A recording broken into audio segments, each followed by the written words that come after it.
Hello, everyone, and welcome to another episode of The Powerful Man Show.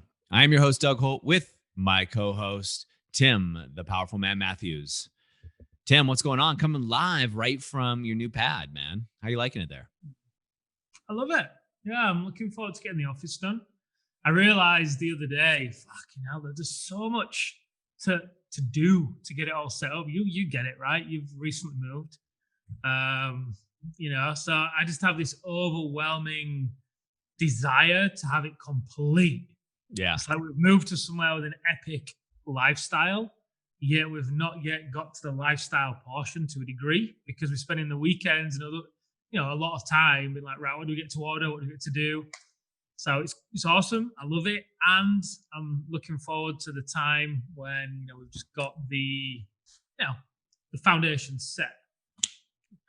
Love it. So one thing I don't think I've told you yet, and I totally get that. So Darcy, who works with me, was here yesterday, and I came back from just a rough workout, just tired. So I bought I have a big screen TV over my shoulder, which you can see if you're watching the video. You can't see it, but there's big screen TV back there with a sound system. Then I bought a new couch with one of those L shapes. So it's got a two-person lounger. Now Darcy and I didn't share the two-person lounger, but we just kicked it over there on the couch and went through work and things. And it was just so nice just to sit there as part of your office, having that space where you don't have to be in front of a computer. We threw on a video that actually I thought you wanted me to watch, apparently the wrong one, but threw that on there and just chilled and talked and just relaxed. And just such a difference in the environment that you're in and the creative energy you get to come up with when you have a space that you love and desire and what have you. It's just so different. You think about it.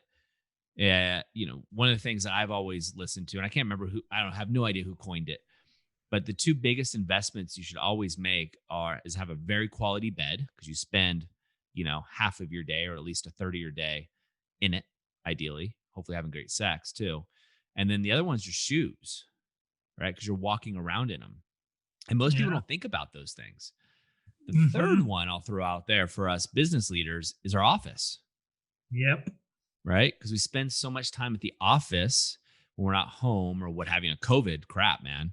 You want to really get that in there. So many guys that you and I have talked to where, they're in their master bedroom and kids are walking by and there's a thing of laundry behind them or et cetera, which I get. I mean, it's COVID, but having this space is awesome to say the least. Yeah, I've got, you obviously know I ordered a big bed. What's it called? It's a tweed chair, but I think it's called Bedlingtons or something. I don't know anyway, but it's this grand. Oh, God, it's so comfortable. It doesn't arrive until like the end of March, though. It's like, you have to send me a picture. Oh, man, it's just going to be so great. So I'm looking at that's obviously going in the office with a footstool with it. So, yeah, I'm just imagining when I sit there, I'll be able to look out to the ocean.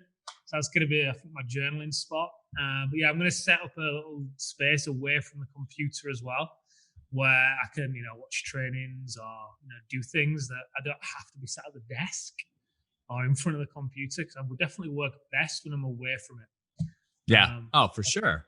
Well, it's a change of environment, right? Which is so necessary. You gotta just change things up. It's completely important, go for a walk and do other things. When I was an advisor at the university, I would go to their co-lab, the innovation lab, as all the time when I was an advisor there. And I would go there and work. And then I'd go home and work. And I go coffee shops. At the time I go to a brewery and work, because Bend has got like 30 some breweries here. Probably why I gained an extra 20 pounds. But anyway, I digress. So you threw a topic on the table right before we hit record. Why don't we jump into it? Yeah, okay. So as if you heard the last episode or the one before, I've been speaking to a few guys lately, and the theme is that their wives have had emotional affairs, sometimes physical affairs. And the guys are coming to us. One guy in particular, was telling me about how he had to have an intervention, basically, with the wife of the guy that was, married to the guy who was, seeing his wife. So those two teamed up to peel away the two that were having an affair. And he got to the point where he even was like taking a phone off her so she couldn't text him, and got her to Wow. the social media apps and crazy stuff. And he said something that I found really interesting. He's like, you know what? Obviously, he accepts his part in the role that he played in pushing her away, right? Because he ignored the warning signs. She would come to him and say things like, "Hey, are you having an affair?" Because obviously he's not sleeping with her, or is ignoring her, or whatever the thing is. And instead of listening to the underlying concern, he'd call her, say, "Are you insane?" Like he'd fly off the handle, which didn't help her. And instead of pulling them closer together, push them further apart, Yep. obviously, right? And he gets it now, which he was busy building. He was on a 5-year journey building his businesses, um, which he's just completed, and now he's got all this time and space and money, but no one to enjoy it with, right? And he's in this process of, should I fix this?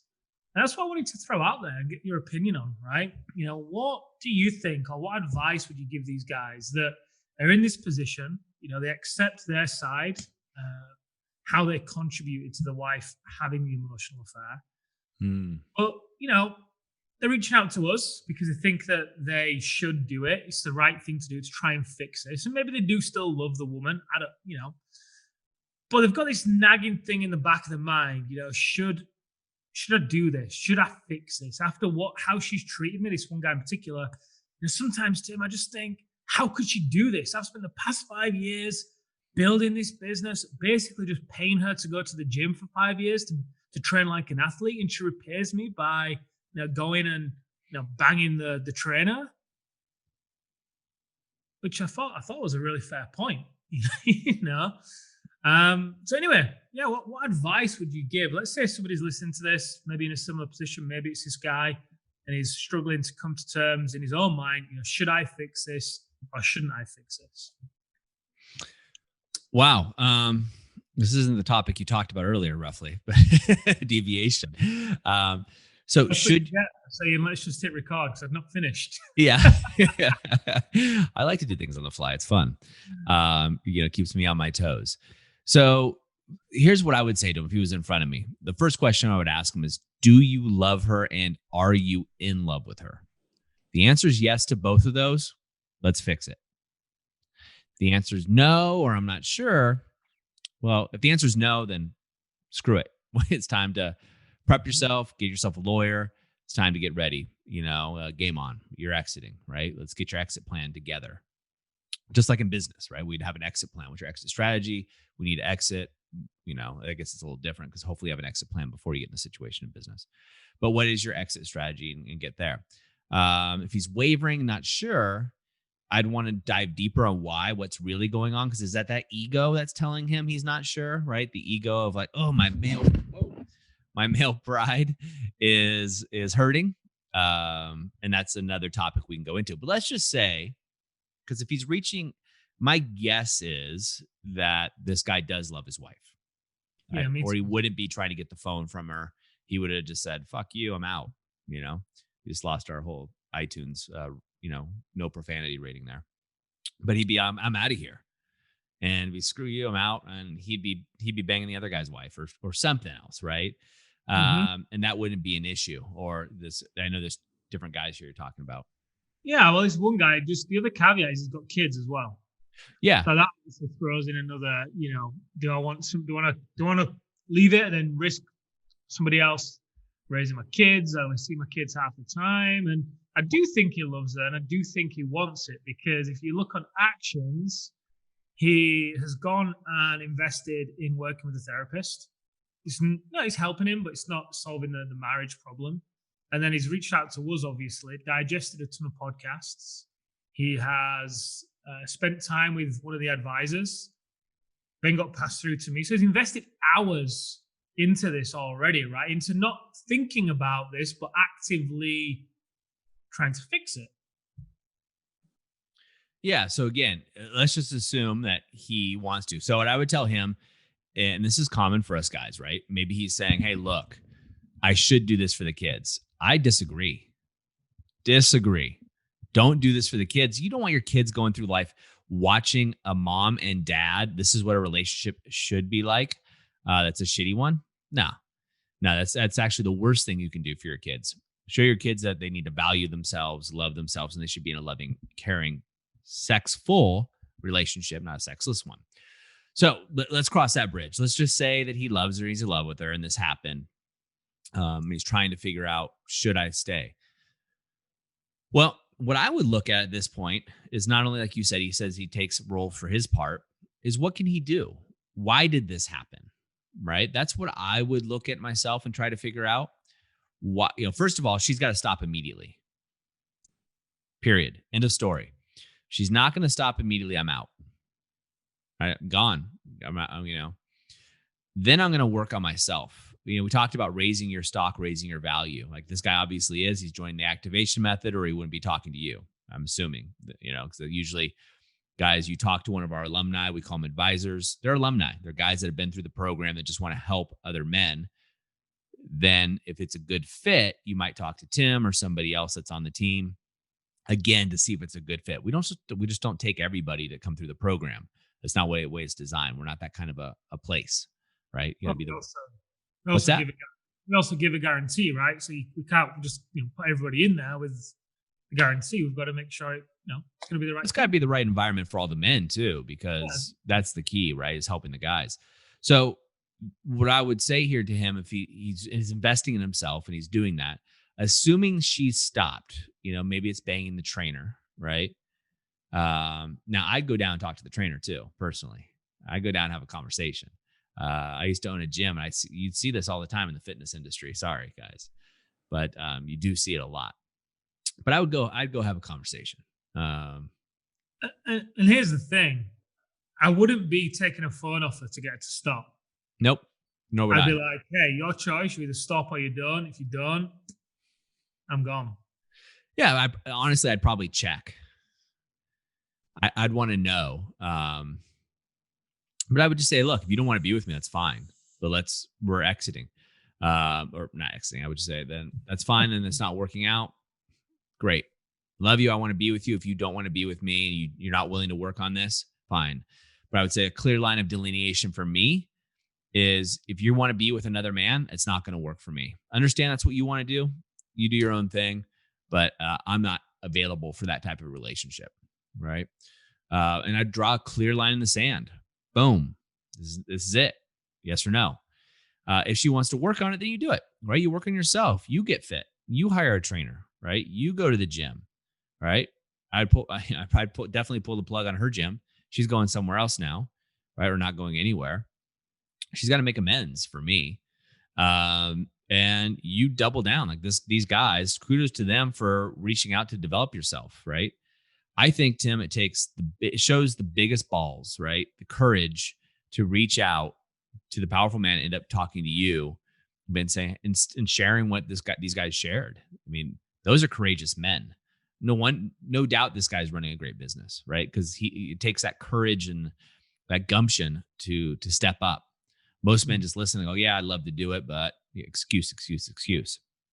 So yeah, then I'd start really working on myself. I'd be doubling down on me, not doubling down on trying to get her back, doubling down on me because my stock would rise. Now, here's the cool thing, which most guys forget when they're in this situation. I get it.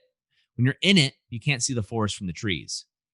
When you are working on yourself to bring your woman back.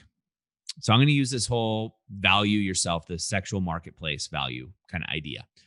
Let's say you're a 6. She's been at the gym with the trainer. She's an 8 now, right? She's jumped up. So there's a big gap there. There's a 2-point gap. That's a gap where you have separation, at least emotional affairs, if not physical affairs, right? So there is a gap there. So let's say that's happening and you're going through there. So say you start working on yourself. You go through the activation method. You do the things that the coaches are telling you to do. You're going to jump up to an 8, maybe a 9, right? As you're going through there. Let's say you're an 8 now. And you and your wife stay together because now all of a sudden she's finding you attractive, you're sexual, etc. Everything's good, hunky dory, you move on. But let's say it doesn't work out, Tim. Let's say you guys split up. Do you think you're going to have a better chance of finding a woman at a 6 or an 8? Just be realistic. 8. It's going to be so much easier for you to attract a better mate, a better woman, better sex, everything as you raise your game. What do women find attractive? Right? Physical appearance, also growth, hence the activation method, right? Women find that incredibly sexy. Just ask any guy that's in the that's been through our programs. Their wives turn around right away because they're like, that is sexy. He's bettering himself. His value is going up. Call it hypergamy, call it whatever you want. His value is going up. She's going to take notice and she's going to know. Now, back to your original question, should he stay in the relationship? That completely depends. If he loves her and is in love with her and willing to work on it, I say yes. For me, there's a caveat there. She has to stop. Hard line in the sand. Boom. This is not acceptable to me. I will not be treated this way. If you think this, if you don't stop, I'm out. And not stop tomorrow, stop immediately. Grab your phone, call him now, tell him it's over, tell him don't contact me again. If it happens again, I want you to know right now, I'm out. Period. End of story. I think line in the sand, that firm. Now, I may go talk to the guy depending on this guy's involvement. Now, some guys are unwittingly, flirting via text or doing things or what have you. Screw it. Leave the guy alone, right? But if he crosses the line with your woman and he knows you guys are married, I'm probably going to go down and have a conversation. What are you going to say? Ooh. We're recording this. What am I going to say? I'm going to make it known that if I know him, Tim, it's different than what I'm going to say. If I know him, I'm probably not going to say anything, but we're going to have a different kind of conversation. I'm going to take a baseball bat with me because he's violating me. I really would. I got zero ethical issues with that. None. No, I know it's not supposed to be non-violent and all those things. I have no moral dilemma about taking a baseball bat to a guy who violates he's messing with my family. Not cool. He won't do it again. I can promise you. You mean you're going to go play baseball with him? Yeah, we're going to go play baseball. Something like that. If I don't know him, right, I'm going to assume ignorance and like most guys, because I know guys who've been on the other side of this who are good guys who've caught up and been the trainer. I actually know several trainers have done this, but I also know other guys who are just good guys and just see this as a game, right? They're just playing, they're getting their ego filled, et cetera, et cetera, et cetera, et cetera. I'm just going to let it be known that I know who he is, and the baseball bat's the next step, right? And I'm in the States, man. So a baseball bat's a nice thing, right? Guys over here shoot each other. Everybody here's got a gun, theoretically. Everyone likes to play baseball over there. So. Everybody plays baseball here in the States. Funny aside is when we had that snowball fight. Remember, I keep bringing that up. Yeah. We all grew up playing baseball, so we can throw snowballs. But yeah, that's just me. And guys, I want to make it evident from a legal perspective, but I'm not condoning violence. I'm not condoning that you do this by any means. This is just what I think my emotions would take over. And I think that I would be very clear to the person that this would not be acceptable. And if it's somebody that I knew, I'd make it very clear that relocation should be an option for them. I just would, man. It's who I am. So anyway, don't do it yourself, guys. But especially if you've been like confiding in the guy and sharing with him the stuff that's been going on in the marriage, and you've had him around for dinner, and oh my God, I wouldn't handle it very well. From a stoic perspective, I wouldn't handle it well. I guess I would, because I don't think there'd be as much, it'd be emotion attached to it. Anyway, we're going down a side here. If you knew the guy, would you then still be willing to work on it with your wife? So if I was the guy who, what? If you knew the guy, yep, would you still be willing to work on it with your wife, knowing that she's also then done this with somebody who you've had in your house and all the rest of it? Again, I think it's all the caveats fall in place here, Okay. right? I haven't been in this situation where my wife's had an affair, so I don't know. Um, so that's a hard thing for me to. I've been in enough situations in my life where I think I would do something, and then I'm in that situation, I do something differently. Do you know what I'm saying? Yeah. Like having I think I'd kids. find it harder if we knew the guy, because then it's even more of a violation of trust from both sides, right? It's like if you're willing to do that with somebody who we know who's been close to us, and because I'm pretty sure I recall correctly, um, they knew the other couple, like they were friends with the other couple, Yeah. Well, which there's two different guys, right? You're talking about here. yeah. But this Okay. one, this one in particular that we're talking about now, Yeah, but I uh, think if you love the person and you're in love with them, like you kind of go, okay, we're all human, we all make mistakes, shit happen. Like there's ways to justify that. It is going to be harder for sure, right? It's a lot more untangling that's involved. mm, I guess it depends on how long it's been going on and all that stuff as well. Was it a one night stand, or was it something that was more devious and you Well, know? you told me earlier is this guy has to pull the phone away from her, like that's weird to me. Like, and no offense to this gentleman, but that's a weird situation where the wife is basically in front of him, texting this other guy, and he knows it to the point where he has to grab the phone and take it away and, because she won't stop. I think that's I think I recall that correctly. But regardless, that is a weird situation, right?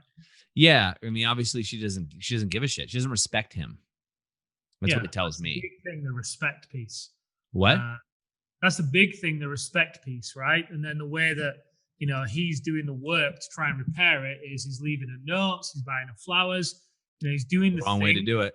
Yeah, exactly. He's doing the things that she liked when they first got together, and I was like, well, is that working for you? It's like, No. well, what worked for him Those are was beta over traits, by the way. Christmas. Yeah, what's that? Those are beta traits. Yeah, they are.